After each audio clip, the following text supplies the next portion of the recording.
or a push towards the all-time high, that will just wait a bit. It's a very flat start, very flat start for benchmark indices. Both Nifty and Sensex for the moment are not headed anywhere. Let me just start picking up stocks now, because there are not too many newsmakers. I'm just going to mark Indigo once, but for Indigo, everybody knew this deal was coming, so it's not like a bolt out of the blue. The breadth is good now. The breadth is now opening up in favor of advances. IIFL Securities, 18% down. That's what happens when the regulator will come and say, you've done something wrong, and there is an issue. 18% down for IIFL Securities. It is cracking on very strong volumes. Then you've got, let me look at the volume action. Timken India, looks like the block deal is done. You've got IDFC First Bank, which is adding some weight today. For some strange reason, Brightcom is again commanding a lot of action in terms of the total trading volume also. But for me, if I have to pick out the star, HDFC Asset Management, you got Interglobe Aviation, which is reacting to the news. There is constructive price action again in Zomato, and you got Paytm 197 communication, that is also trending up on very strong volumes. So actually, let's look at all the other IIFL group stocks: IIFL Finance, IIFL Securities, IIFL 5 Paisa. What is happening to the other group companies largely because of this? So IIFL Finance down 3%. You got pressure in 5 Paisa Capital, 5% down, and IIFL Securities, where the SEBI order has come, the directive has come, it has fallen on very strong volumes. Aisha? Yeah. It's really sinking in trade. IIFL Securities 18% gap down, and now just hovering around that 16% cut mark. I also want to see what Coforge is up to. They're looking to double their revenue in about 5 years. They've reiterated the FY24 guidance, as well as both on revenues as well as margins. The Scanfin Homes, the board has given an approval for fundraising of 5,000 crore rupees. Look out for that as well. And then, of course, there's Sun Pharma too, wherein the Canadian regulator has given the nod for one of their specialty drugs. Sun Pharma, though, marginally higher as we speak right now. HDFC AMC, Nikun just flagged off that stock as well after that Aberdeen block deal. So look out for that stock. Z, wherein the SAT has now adjourned the hearing till June 26th. And all the railway stocks, considering RVNL's issue with the Russian joint venture, that sort of raised concerns with regards to the Vande Bharat orders. So this entire cluster is something that you may want to look out for, starting off with RVNL, Titagarh Rail, BHEL, the entire cluster as well. Also, there's Ather Industries. They're looking to raise about 750 crore rupees by QIP, and the issue price, as we understand, is roughly around 936 rupees per share. Ather, though, starts off at 1,009 rupees per share as we speak right now. But yeah, right now you can't take your eyes off from what's happening in the IIFL group. But that aside, what's HDFC Life up to? This stock has been a buzz since Friday. Let's check in on these names. HDFC Life, Bajaj Finance, they will just come up here on your screens. Even in SBI Life, which had a decent Friday, these stocks, well, selectively, at least HDFC Life and SBI Life continue to hold on to the green. But a very muted start for the index once again, soft by about 0.2%, just about clinging on to 18,700 as we speak right now. The 9.6% block deal, by the way, has happened on Timken already. Naresh, once again, a quiet start. What are the first trades that you're punching in? So that's a buy on Tata Power, very close to that breakout point around 225. So at current levels, that looks interesting. A small stop loss for the day at 220. Add more on the way up about 225. Right. Rudra, what about the first trades from you? See, for me, market looks definitely weak on the banking side. So I will look at shorting ICICI Bank, keeping a strict stop loss at 926. I'll be looking at targets of around 910 on ICICI Bank. Okay, so that's the top bet coming in. As far as our chart is concerned, just wanted to flag out Subros as well. There are reports doing around, a comment actually coming in from Nitin Gadkari that AC will be mandatory in all the trucks as well. So that stock is locked in upper circuit. Remember, the company does have exposure to some of those equipments within the trucks as well. But moving on and getting you some of the top fundamental ideas and sectoral calls coming in from market veterans, and there's no better than Manish Chokhani to get that voice. He talked about how India is likely to see another GE moment as Apple is making its entry into India. It's the nature of our market for long that 30 companies are 50% of market cap, and it's been that way for long, and it has to broad base. You won't get to $10 trillion market cap with the same 30 companies, and it will churn. But having said that, it's these 5 sectors, if you think of it: energy globally. So whether it's Reliance, ONGC, Coal India, NTPC, utilities, I mean the profit number is there, the market caps may not be necessarily all there. IT, banking, metals, utilities. These are the 5 which are 75% of India's profit number. The next set is really where the interesting stuff is, which you mentioned: infrastructure, capital goods, FMCG, pharmaceuticals. Those now need to start coming and playing a larger role. But see, in a bull market which has a long way to go, it will rotate. You can't have the same set of companies or sectors running every month. So there will be periods where they kind of take a pause, and then you'll get all your technicians coming and saying, look, it's consolidated for 1 year or 2 years, and therefore it'll break out. Eventually the IRR catches up to the ROE of the business. So I think that stage is being set very well. So this market, if you step back, this is not going down. I don't think anyone can make a case to say this market's crashing and it's overpriced and ahead of itself. So at best, you'll see the index consolidating, which is what we think as well. But the underlying breadth of the market is so strong because the profits are now spreading across the economy. And that's what then starts lifting the market to higher and higher steps as we go along. So honestly, in my 30 years, this is the first time where you feel every sector can participate at different points in the cycle. But is this the new India, the underlying broader markets that you're talking about, defense, rails, manufacturing, infra? Yeah. I think it is because the government's also got its act together for the first time. And we are probably a 1 week premature to say what comes out of the US. Now, just as an example, and I don't own the company, though I think highly of it, if you come back with a tech tie-up for aircraft engines and it goes to HAL, then it can't be a 20p stock. You may say it's a PSU, but then you've got 5-7 years of runway ahead of you when earning compound, and then terminal value views change very quickly and stuff like that. There is this old school view that avoid PSUs. Capital allocation is pure. Last 2 years we made out like bandits on PSUs. So you can still make money in PSUs. I think you can still make money. So I don't make the case that these will trade at 30-40 multiples. But the fact is the government. Okay, let me step back even from there. I say when you looked at the budget of the government every year, you said, what the hell are they spending these subsidies on, because nothing's reaching the end consumer. Now with that same amount, if you're able to get that money reaching the end beneficiary through your JAM Trinity, the quality of expenditure has gone up. So the efficiency in a sense of the government has gone up. When you see our tax returns, given the way things used to be run in the past, and you see the rate of change today with...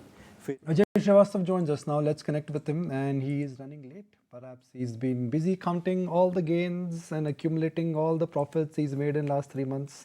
No wonder you're late. In a bull market, you always join late. When markets are bad, you come 3 minutes early. No. Yes. I have data. It's okay to count gains.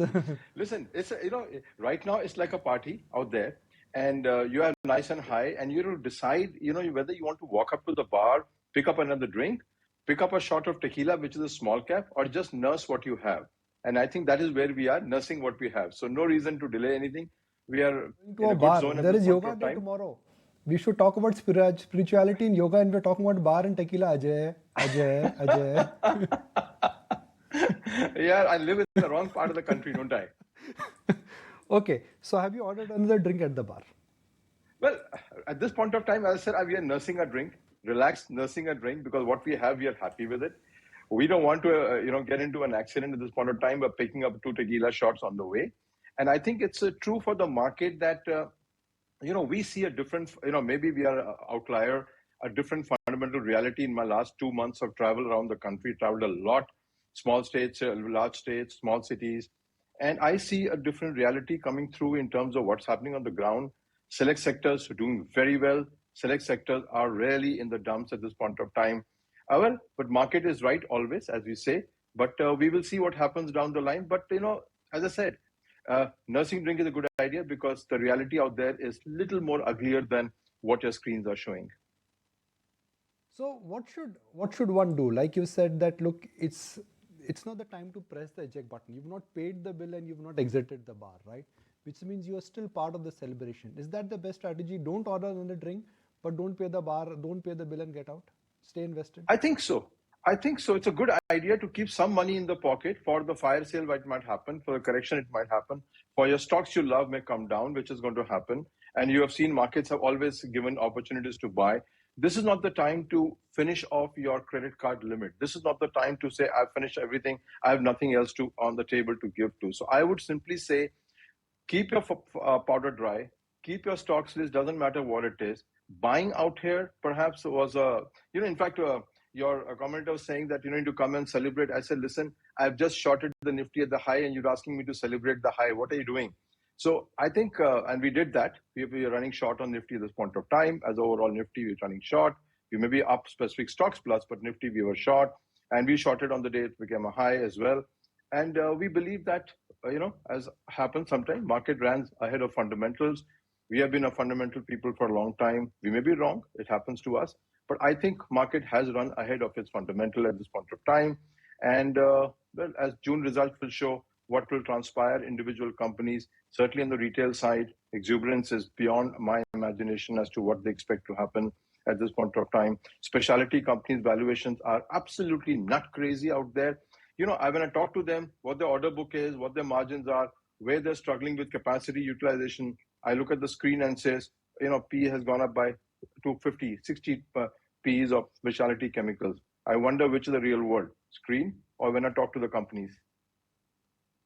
Okay, so shorting the Nifty, that's quite a contrarian call coming in. But what's likely to give you the hangover, Ajay, at this point of time? You did talk about some of the sectors where the valuations are high. So talk to us about the spaces which you're completely avoiding at this point of time. As I said, retailing companies, absolutely no-go in our space. We are in fact short on some of the retailing companies, absolute no-go. Apparel companies, absolutely no-go at this point in time. Specialty chemicals, we're almost out of it at this point of time. We have almost sold out of, I think, cement as well. We are out of it at this juncture. And concentrating our firepower on 5 or 6 of the sector that we're doing. So these 5, 6 sectors, we are absolutely completely out. And small cap exposure that we had, we limited to 10 to 20% of the portfolio. That's been pared down. We have sold off quite a bit of small cap at this point of time. And we are almost on the, in the threshold of seeing that what others we can sell. We are finding reasons to sell more than reasons to buy at this stage. And we will see over time whether we get a chance to buy in. But we believe that now there may be a good time to, if I look at some of the time goes by gilts, which may give us a good return and capital gains. So maybe move some of this money to gilts eventually and see the reduction in interest rate from that perspective as well and de-risk ourselves. And I think that's about it. And we're almost out of, at this point of time, US market has been reduced to quite a bit. We book profits in US markets. So that's, powder is there in the US dollars. So I think it's been a nice run, but enjoying the profits and going on a holiday and coming back and seeing whether we called right or wrong. So Ajay, similarly, where is it that you still have conviction? You've talked about where you've exited, but what are you still continuing to hold? I am flying. I'm with the flyer. You should be with the flyer.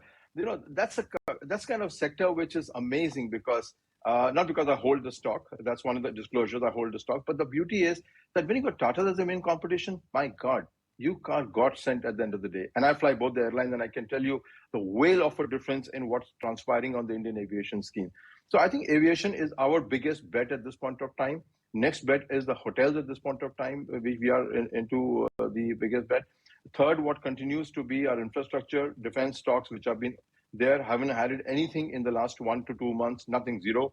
But the old holding continues. So it is aviation, hotels, defense, hospitals, I think these four sectors comprise quite a bit of a holding, and the new age companies which we keep talking about, Nikon loves them.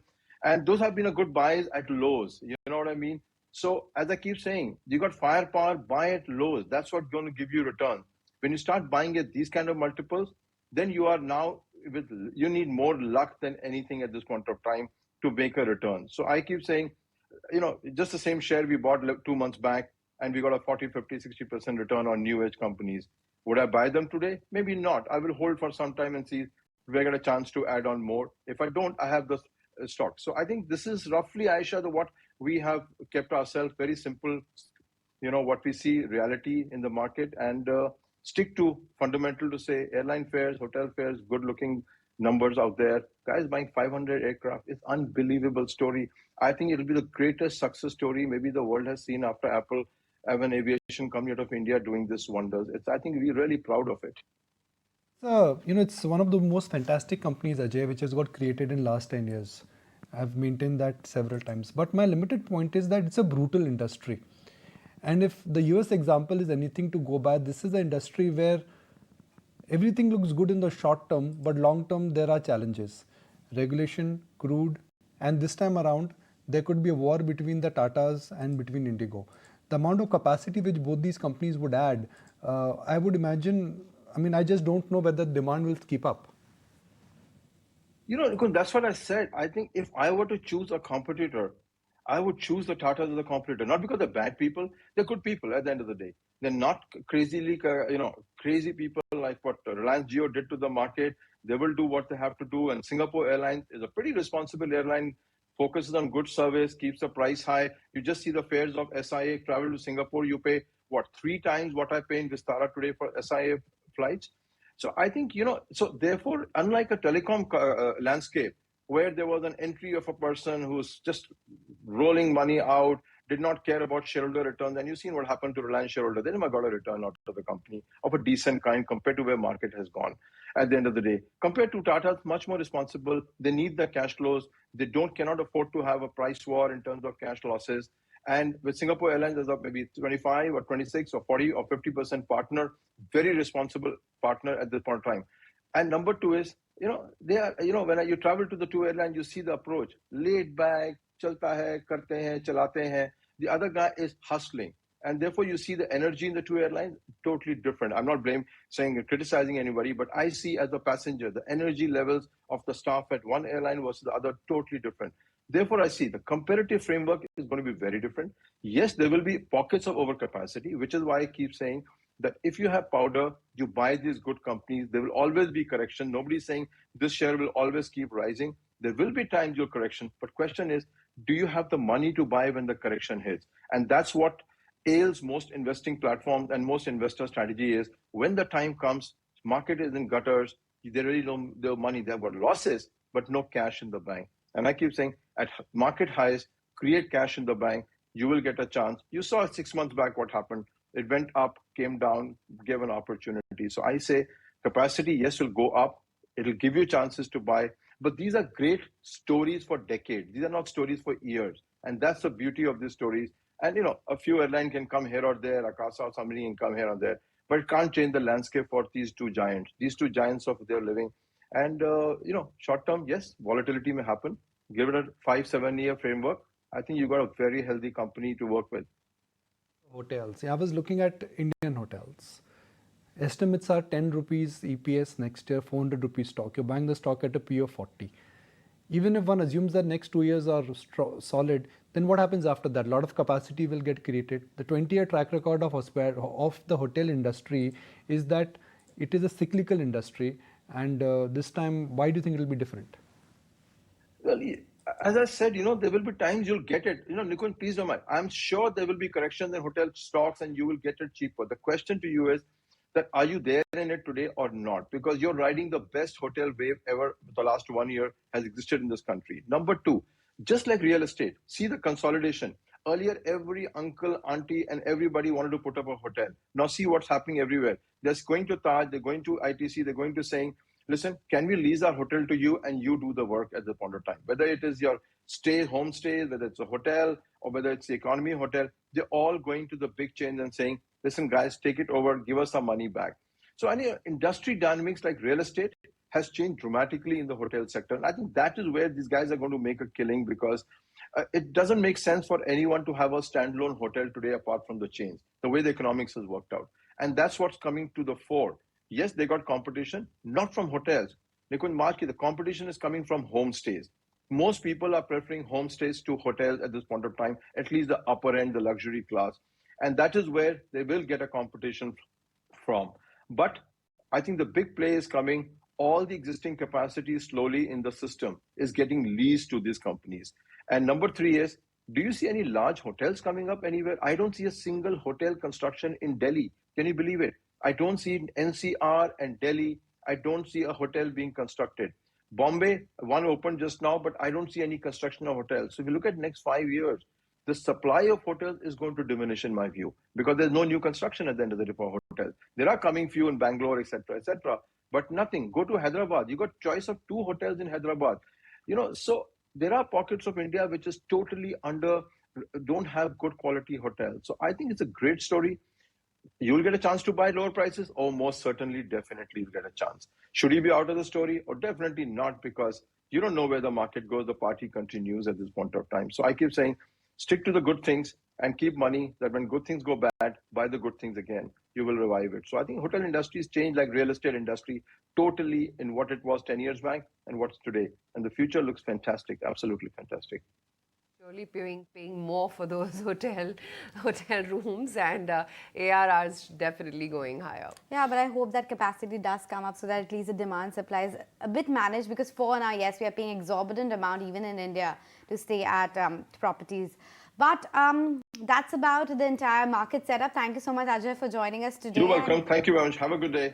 You too. Thank you so much for joining us today. But yes, there's no capacity addition when it comes to the hospitality sector. But the hospital sector is seeing a lot of capex. We've heard a lot of announcements come by from a lot of companies. So let's discuss one of them.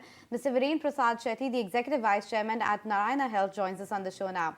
Hi, thank you so much for joining us, Viren. Just wanted to begin by asking you about your own capex plan. I understand it's quite aggressive at around 1,100 odd crores that you have planned out. Talk to us about the details. Which are the cities you are coming up with? What's the plan with respect to whether it's going to be greenfield, brownfield, or are you going to acquire something?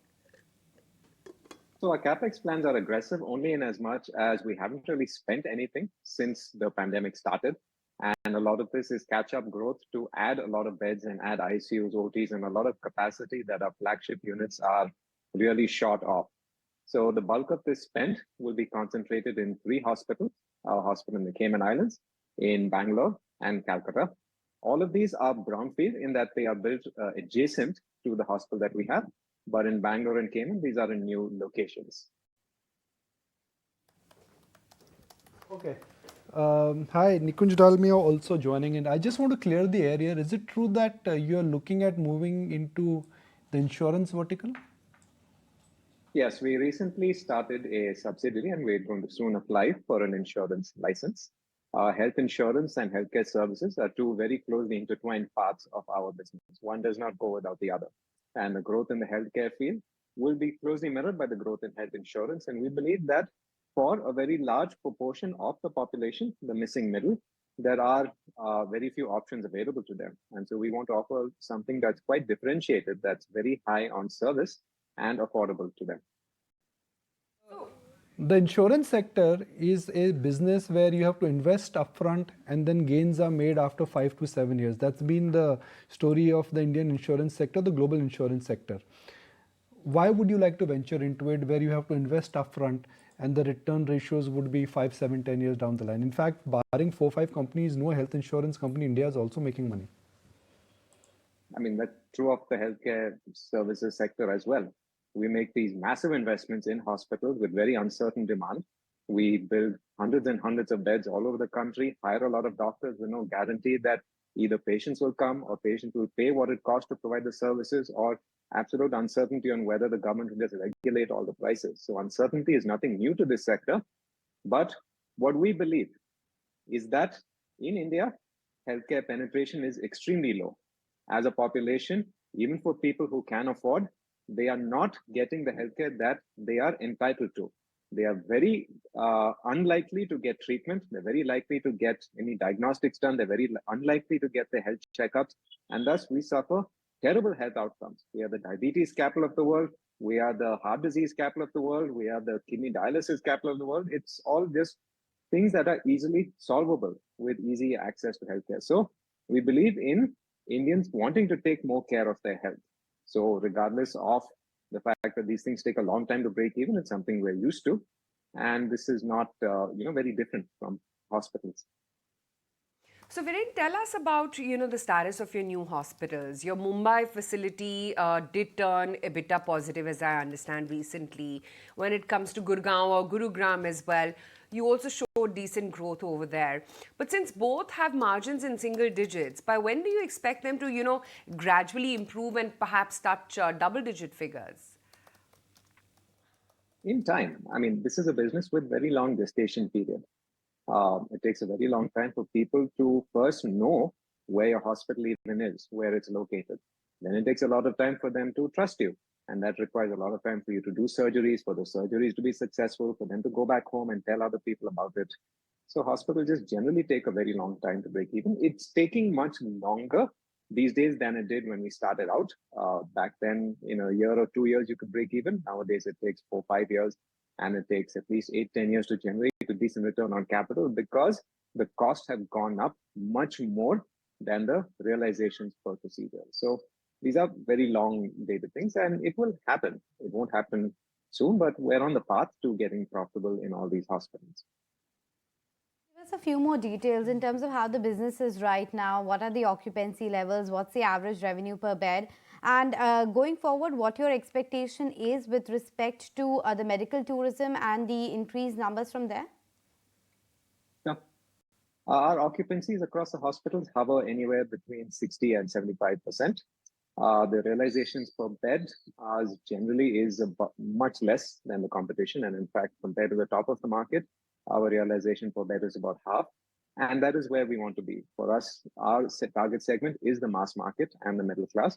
And we dedicate a lot of our capacity towards serving those who really don't want to pay top dollar for a lot of the treatment that's there. Medical tourism used to be at around 11% of our revenue. It is now at 8%.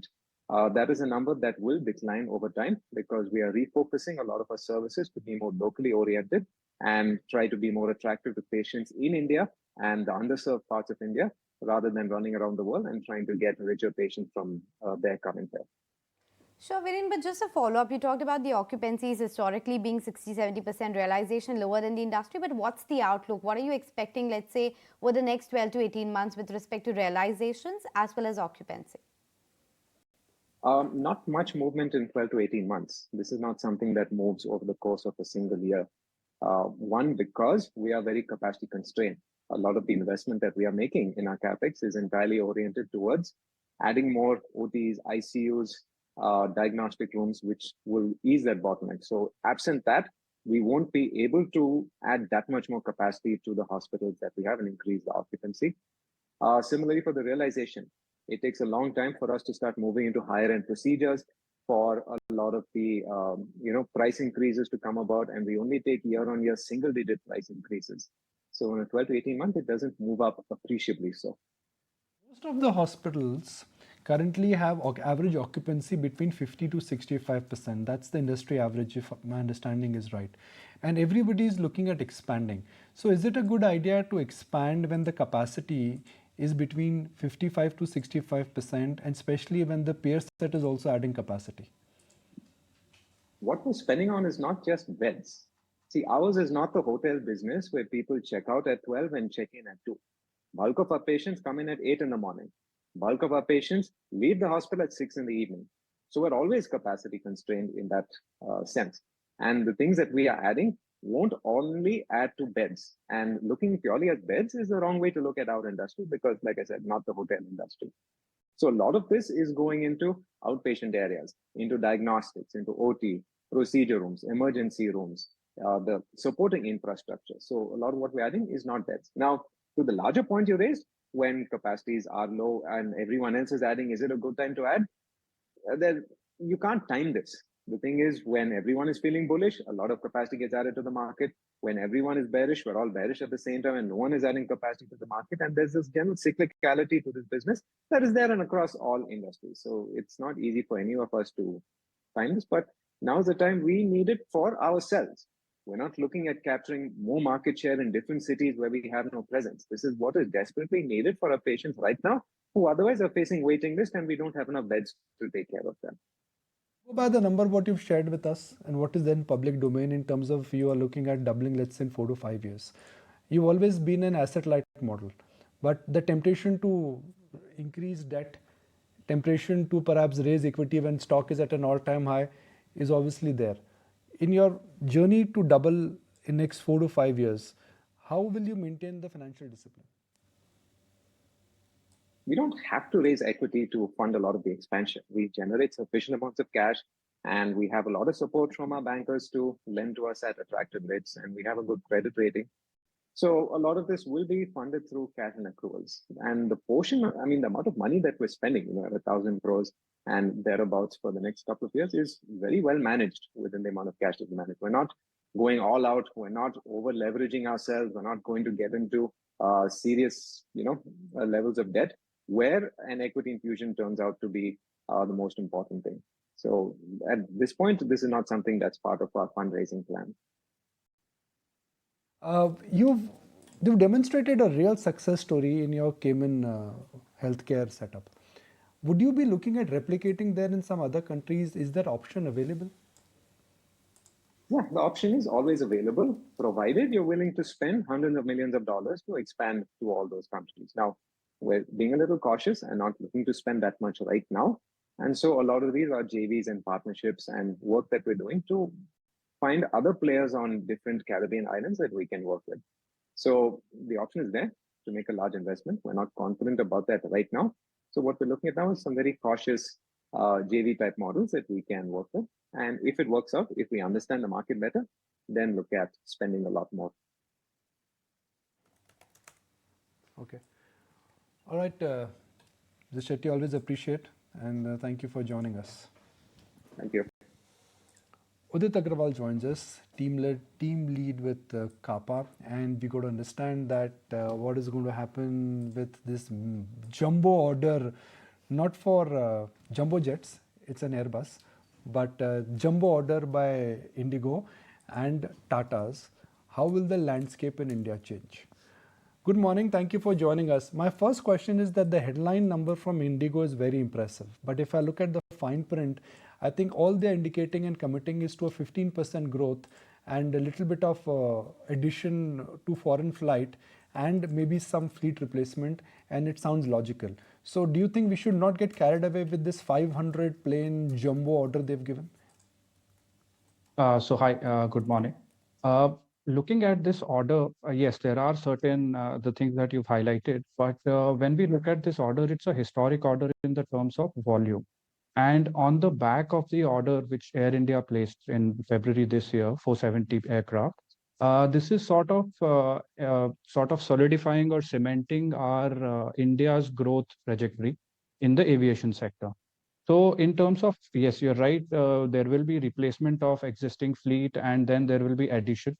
So in terms of Indigo, we are looking at somewhat doubling of their fleet by FY30. And then beyond that, further replacement and growth is also now in view because of this recent order. But as I said previously, the good thing or the important thing to look at is that it is sort of restoring faith in our Indian aviation, and in the future we will expect massive growth in the demand and supply. Problem with the aviation sector is that when the industry is good, everybody is bullish. When the industry is bad, everybody is bearish. We've seen a similar kind of an phase when Kingfisher was expanding, Indigo was expanding, SpiceJet was expanding, and then we know what happened after that. My challenge is that there's so much of capacity expansion for a cyclicality, for a cyclical sector. Do you think this could backfire? To look at the present two airlines who have placed these large orders, both these airlines have patient capital on their back. they have support in terms of demand, as we know that the growth in the sector is of course going to be there. And as you rightly said, previously we have seen some instances, but here it is more, I would say better for the industry, because when we see these replacements and the new age aircraft coming into play, we would see cost improvements, and we would see improvements in terms of fuel consumption, and the better new age engines would help. So in a larger sense, now that we have two mega carriers and two of them with a considerably strong balance sheet and financial support, I don't think that we should see a similar situation. And of course, as I said, the demand is still there to support. As we at Kappa feel that maybe in 20 years, the traffic may go up to about 1.3 to 1.6 billion passengers from the present 200 million. And to support this demand, a huge order, a huge fleet, maybe to the tune of 4,000 aircraft is needed. So this is a step in the right direction. And as we already know that these orders take a long time to materialize, 10 to 15 years. And we already know Airbus and Boeing have a significant backlog. So it's a prudent step in the right direction. We need to display this sense of urgency in sort of putting the orders in place to get those timely delivery slots and capitalize on the demand as and when it grows up. Sure. So your point being that Indigo hasn't a bit more than they can chew, it's pretty much prudent to order right now given the demand momentum that you're seeing. But the other thing we were discussing with it was the fact that whether India has the necessary infrastructure in terms of airports, etc., to back the kind of demand as well. What's your take there with respect to the recent announcements and the scale up that we should expect in the airport infrastructure? Right. So very aptly, the importance in sort of supporting these mega carriers' growth is the improvement in the infrastructure. I would not limit it to the airports itself. It is both the airports and the airspace which need to sort of considerably improve. In terms of airports, already we are seeing a dual airport system in Goa. We have Noida airport coming up, which will again form a dual system in Delhi, NCR, similarly in Bombay. So we feel that there will be a significant growth in terms of possibly a third airport which may come up in the near horizon. So like airlines are placing orders in terms of anticipating the growth in the next 10, 15 years, so do the airports need to.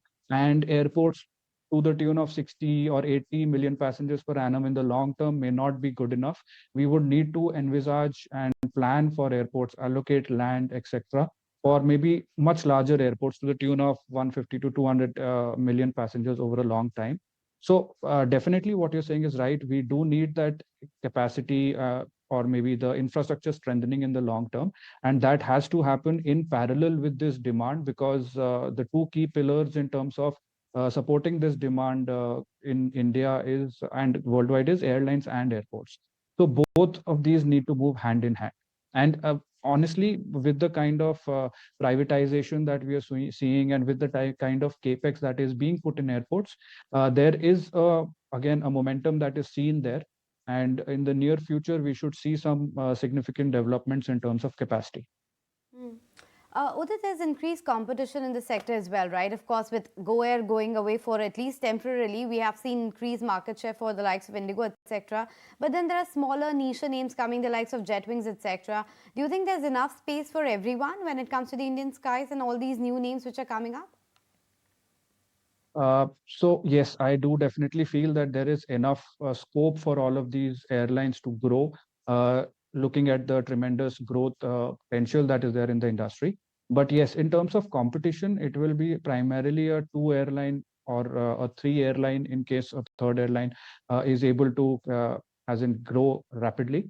But we will see a price rationalization. We will see a competitive competition. But very categorically, we need to look at that India has one key FSC and one key LCC, which are both poised to make substantial growth.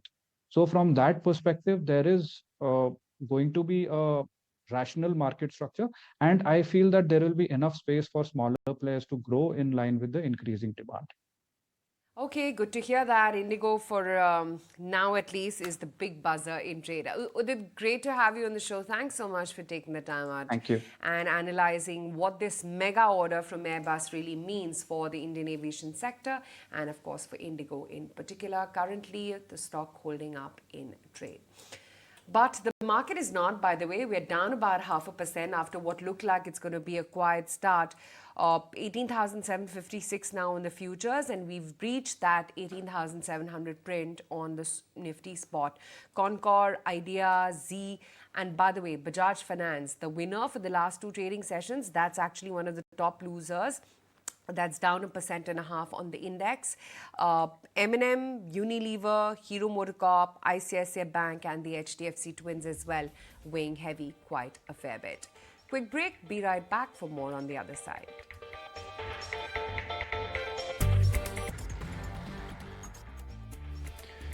All right, no all-time high today again. 150 points away now. Just 10 points and we would have had this ring of new all-time high. Just when you anticipate something, no, markets always teases you. That's what happened with Bank Nifty a few days ago. But you should not lose hope. I mean, it's not like one day you've not touched, something's going to change. I guess the construct of the market, both in terms of where the momentum is, where the direction is, I think it's not looking bad at all. Anshu Singhal joins us now, Managing Director with Mahanagar Gas Limited. Good morning. Thank you for joining us. I'm going to put perspective just for our viewers here. Post the cut in CNG prices in April, have you seen a pickup in volumes? If yes, how much, and what has been the average sales? Yeah, good morning. The post CNG impact will take some time, but although we have slightly seen the uptick on around 3.45 was the volume prior to the price cut. Currently, we are seeing close to 3.6 MMSCMD. So there is a increase of 0.15 to 0.2 MMSCMD.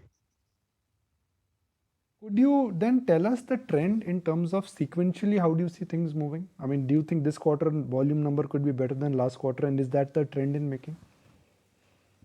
I mean, it will stabilize after a while because there are other issues also that it takes some time for the growth for the volumes to pick up. But going full year, we expect a growth of 7 to 8%, around about that much in the volume. Currently, we have already seen 0.15 MMSCMD growth, which is around 6-7%. Point is taken, but could you also give us an update with respect to how has been the car conversion rate, because that had slowed down in the previous quarters? Are you seeing some sort of recovery in car conversions now? Normally, we see around 60,000 per annum, so around 15,000 per quarter. So because of the high prices last year, the conversion was less. Earlier, 2 years back, we were seeing a conversion of 80,000 per annum, around 20,000 per quarter. So this quarter and the year onward, we expect to go about 20,000, 21,000 per quarter, so around 80,000 plus in an annum. Okay, so 80,000 per annum is something that you're looking at. But talk to us about what's been the overall uptake and overall, momentum that you are seeing from industries at this point of time. Because as my colleague was also highlighting, unlike Gujarat and Delhi, wherein there is a bit of push on using gas, there's no major push as far as the government is concerned with respect to the gas utilization in the Maharashtra region. Are you expecting some sort of change there? Any sort of fillip coming in from the regulations? I think the both NCR market and Mumbai market are fundamentally different. In NCR, it is more regulatory driven and the government pushes there to abate environmental pollution, and CNG was introduced with the intervention of Supreme Court in late 90s. Whereas in Maharashtra, we have not seen that much of push from the regulatory side. So whatever numbers which we see or whatever penetration from CNG side is primarily on terms of commercial viability and economical viability and preference given by the consumers. Only there are some regulations like diesel vehicles are not allowed beyond certain period, 7 to 8 years, they are only allowed to run in Mumbai. After that, they have to move outside in the state. Similarly, CNG in the taxis, mostly they have converted, but Ola and Uber are again free to choose whatever fuel they want. But purely on economics, it makes sense to convert on CNG. Yeah, and in continuation with the point, Ashu, that you were earlier making, because post the price cut, CNG did become very attractive compared to, petrol and diesel. But compared to previous averages, the attractiveness of CNG over petrol and diesel is still lower. I'm guessing it's a matter of time that OMCs will start cutting petrol and diesel prices as well, as and when that happens. What will MGL stand be? Will you also cut prices? Will you be choosing volumes over margins then? See, it is a balance, a pure balance between the margins and the volume growth and also the alternate fuel price. As you rightly mentioned, I don't think petrol and diesel prices can be reduced to a great extent because last year OMCs were selling at a loss. So there is some sanctity now, and we will be taking all these three things into account. What is the volume growth we expect? What are the conversions which are happening? What is the margins and what is the alternate fuel cost? So it's a dynamic thing. We will take a call as and when that happens. If petrol, diesel prices are reduced, we will see how to act on at that point of time. Currently, we are very comfortable in around 16% discount to diesel and around 49% discount to petrol, considering the mileage advantage which CNG has over the petrol. So that's substantial delta in our view, which is, comfortable for us to make the conversions happen. You talked about, walking the tightrope between margins and volumes, but as things stand right now, what's your assumption how margins will look for the entire year? Last year, we had 9.5 rupees per SCM, and prior to that, we have 8.5 rupees per SCM. So if you see last 5 to 7 years trend also, it is 8 to 10 rupees per SCM, barring 1 year wherein the domestic gas prices were abnormally low. So we had more than 11 rupees per SCM margins. So 8 to 10 is the range we expect. Maybe 9.5 was the last year. So in the similar range, or maybe around 10 is the expectation for the current year. Lastly, before I let you go, a quick word on the Unison acquisition. Is the timeline still, to complete it by end of FY24, or is it going to be a bit delayed?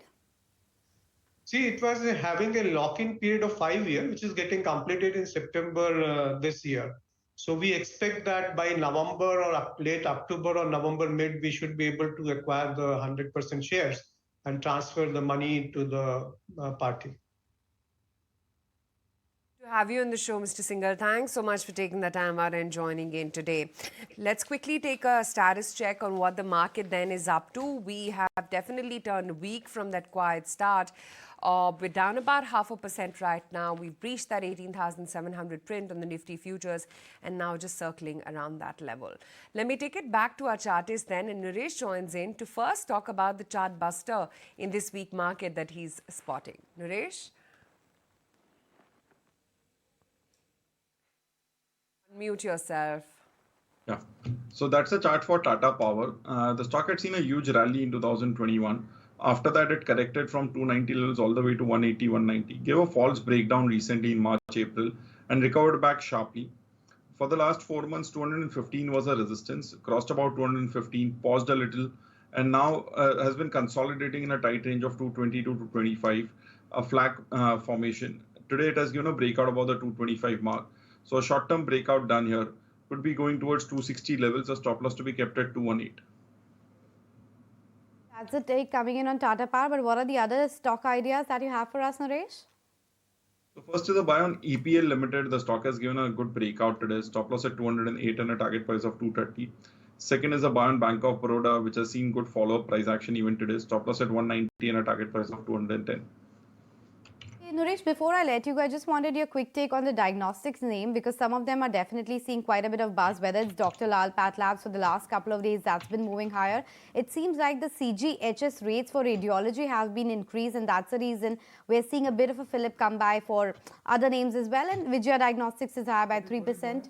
So CGHS rate is the government notified rates of tests, and they have increased the base rate. So yeah, but these guys don't do that, right? No, so some of the diagnostic companies do that. So it's a fillip coming in for the entire sector is what we're assuming at this point of time. There were rate revisions that happened for hospitals earlier, and we saw that kind of momentum build up for Fortis as well as Apollo hospitals. And now these rates are coming in revised for some of the diagnostics names. Of course, the exposure of each company is going to be different. We'll get you that detail. But for now, a bit of a fillip coming in for the diagnostic names. Naresh, your take on these names, diagnostics, even MedPlus for that instance, Skims, they're all doing quite well today. So out here, the stocks have corrected a lot from the top. So a short-term breakout is done here. A bounce back could be in play. So I would like Thyrocare, which is corrected the most and is trying to make a short-term breakout move. So that could see a move towards 520 to 550 levels. Metropolis could see a move towards closer to 1500 to 1550 levels. But for now, would go with Metropolis and Thyrocare. Others have also given a breakout. Dr. Lal Labs has already moved up quite a bit.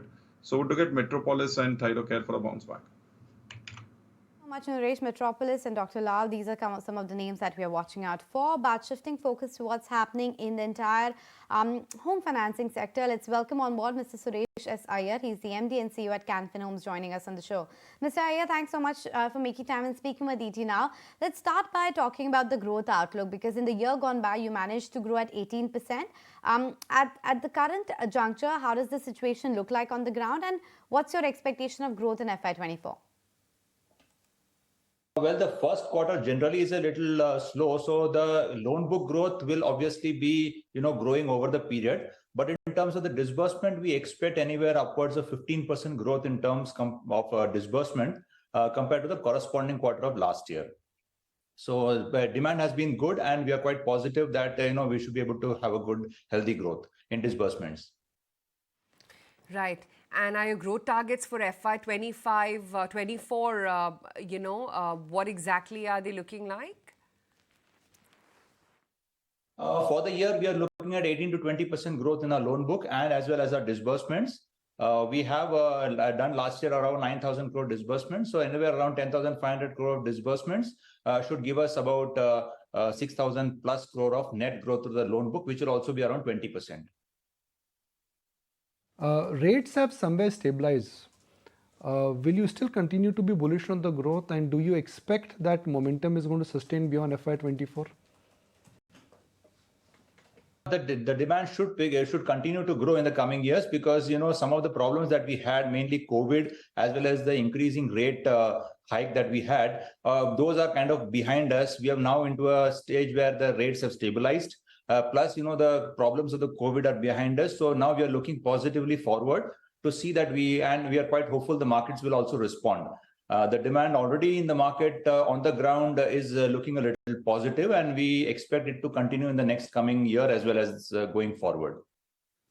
Okay, Mr. Iyer, talk to us about the demand demographics as well. Since the rate hikes have happened, has it affected demand in any way? Are you seeing a bit of a shift in terms of the consumer trends?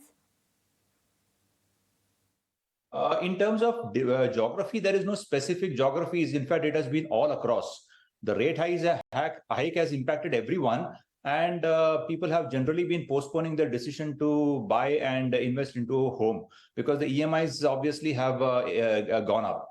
But now with stable rates, across geographies, we are looking at demand coming back into the market. Right. And what about competition from, the bottom of 6.5% home loan rates? It's gone up to around by about almost 2%. Is there clearly a good competition since the repo is now up 2.5% as well?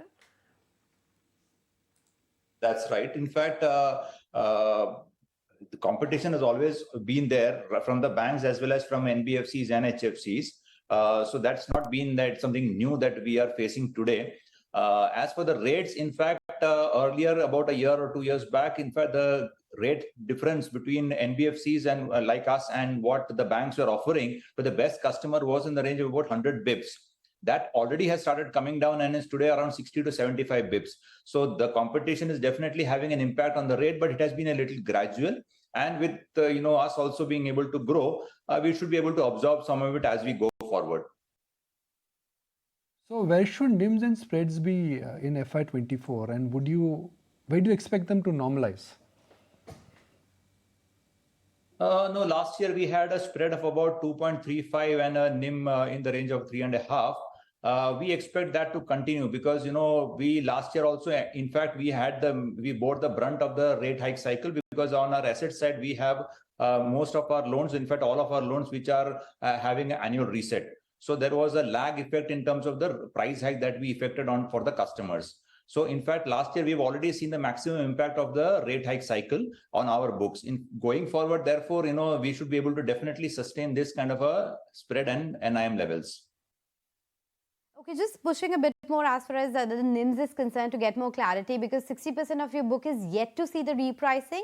Hence, is it fair to assume that there will be more upside risk to the NIMs? Well, not actually. So there is a total 60% of the book where part of the rate hike is yet to be passed on. So we have an annual reset, and we increased the rates on three occasions last year. So some of the book has already, 40% of the book has already experienced all the three cycles. There is some portion of the book which is yet to experience two, and a small portion of the book which is yet to experience one. Now, going forward, if the rates come down, it is possible that, when we actually the reset period hits, we may not be able to pass on the entire benefit also, because it will have to be a net effect that we'll have to give. Second thing is, we are also looking at a possibility that, customers may come back and asking for a repricing or a resetting of their loan rates, because the rates have started coming down. So we may have to pass on some benefit to some very genuine and, good quality customers. So the entire impact may not come into our books also, but a little bit of positive is definitely likely. So from a 2.35 spread, we can expect somewhere around 5 to 10 bips improvement during the year. Right, Mr. Iyer, great to have you on the show today. Thank you so much for taking the time out. Well, the big news from the West, PM Modi is on his way to the US for a historic state visit, and the Indian diaspora is leaving no stones unturned to give the Prime Minister a rousing reception. In fact, he's going to be addressing over thousands of Indian Americans, in fact, at the Ronald Reagan Center. My colleague Malvika Jain joins us now to decode the buzz amongst the Indian diaspora. Center, where Prime Minister Modi will be addressing the Indian diaspora on the diaspora's role in India's growth story. Remember that there are more than 4.5 million Indians who live in the US. Indians comprise of the second largest immigrant bloc to the US and the 10th largest diaspora in the country. Many Indians hold significantly senior positions in the government, in the corporate world, and in general, Indians are an influential community in the US. So it's not just in India, but I must mention that the diaspora has a significant role in the country's growth story. But even in the US, Indians have started to play an increasingly more significant role in the electoral outcomes. In the last election itself, in 3 states at least, the swing votes were decided by Indian voters. So Prime Minister Modi's address at the Reagan Center is not just going to be significant for India and its growth story, but for the US as well.